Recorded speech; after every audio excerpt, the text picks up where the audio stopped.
Okay, we've said before that the subjunctive really doesn't exist in Spanish.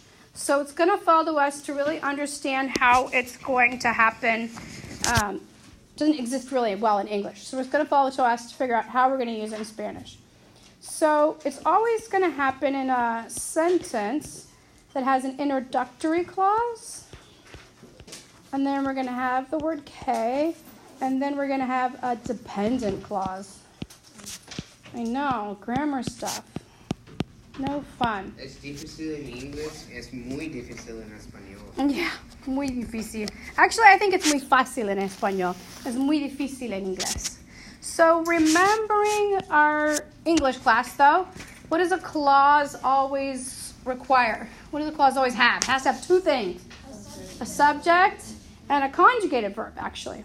So we're going to have one subject and one verbo, and then we're going to have a second sujeto and a second verbo, and we're going to use K to link it together. The conjunction K, so it doesn't have an accent on it. Accent is on the K when it's a question or an exclamation, but when it's the linker K, no tiene acento. When we see the subjunctive, it's always going to show up right here in this second verb. It's never going to be in the beginning part.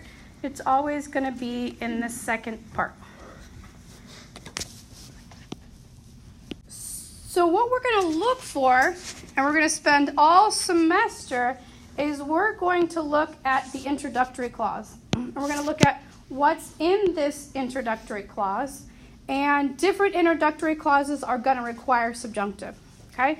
So we're going to have to start being on the lookout for different types of introductory clauses that require this second verb to be in the subjunctive.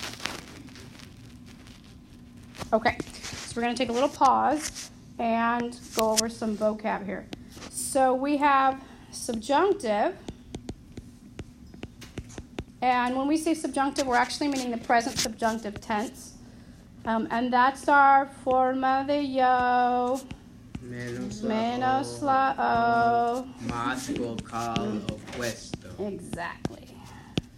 Although the word vocal is feminine, so it's going to be opuesta. Okay?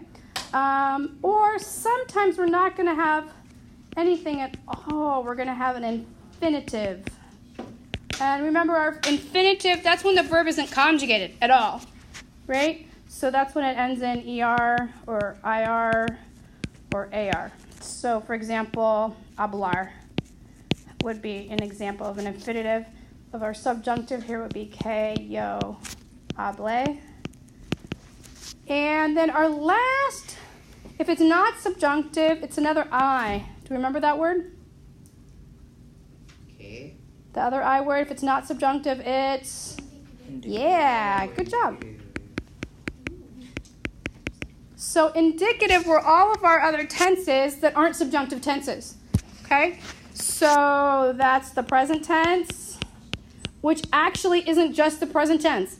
It's actually called the present indicative tense, but I didn't bore you with that because it was the only present tense you knew. So you didn't have to decide between present subjunctive and present indicative. You just had present. Particular present. For example, yo hablo, right? Or it could be the preterite. Yo hablé. Or it could be the imperfect, which also is imperfect indicative. Later you're going to learn an imperfect subjunctive in Spanish 4. And that is yo hablaba. Our future tense that we love is an indicative tense, and that's hablare. So pretty much indicative means non-subjunctive but conjugated. Okay? All right, so we have indicative, infinitive, or subjunctive. So let's look at category number 1 of intro clause that requires subjunctive. Salud. So introductory clause that requires subjunctive in that verb, that second verb. Okay? We're going to spend the whole semester learning types of intro clauses that require subjunctive in that second verb. I think there's about 9 altogether. Okay? In general, I think you could see a pattern if you're looking for it. And the pattern is that there are things that are more subjective. So you think of subjective versus objective. I think the easiest example is an English test, right? You have a vocab test. There's only one answer. That test is objective or subjective? Objective, okay? If you have an essay where someone, like your teacher, someone's opinions about your writing, the emotional impact that your writing has, factor into your grade, that is subjective, okay? In general, we're going to see a pattern that these introductory clauses are more in the subjective realm, okay? They're for things that aren't facts, and they're purposely set so that we can distinguish between fact and objective fact and subjective opinions with our language. Introductory clause number 1 that requires subjunctive are expressions of value. Oh, gosh. Value with an L. Those are going to look like one of two things. It's going to be super formulaic. It's going to be either S plus an adjective or K, the exclamatory K, so this one has the accent, plus an adjective. Okay? So not any expression that has value in it is going to be a value expression, but if it literally says S plus an adjective or K plus an adjective, it's in this category. Okay? So we're going to be super formulaic about it. If it meets these two things, it's an expression of value, and if it's not, it doesn't. So for example, if I were to say, es raro, okay, I'm kind of giving this thing value, right? I'm saying it's weird, and that's giving it value. So that's why it's called a value statement. So we're going to see S plus an adjective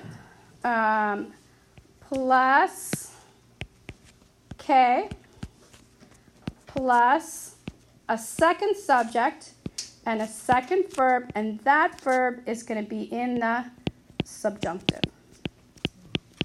Okay? So for example, I would have es raro que él no esté aquí. And esté is our verb in the subjunctive. Es raro que él no esté aquí. How weird that he's not here. He's always here. A second possibility is that there is no subject, right? If this person doesn't exist, there is no second subject. If you don't have a subject, can you conjugate your verb? No, right? Because you have to conjugate it for one of those 5 subject slots. So if that subject doesn't exist, let's change the pronoun then. So if there's no subject, no specific subject we're talking about, then our formula is your value expression plus the infinitive. No K. So that one would look like es raro perder. So weird to lose. We're winners. So you'll notice in this second example, there's no stated subject, so we can't conjugate our verb. We only have the K there because it's splitting up our second clause, because we have a conjugated verb after it. So if we don't have that conjugated verb, then we don't need it. So after our expression of value, you're going to have one of 2 options. Either plus K plus a secondary subject plus a verb if this subject exists, or if there's no subject, you're going to go straight to the infinitive.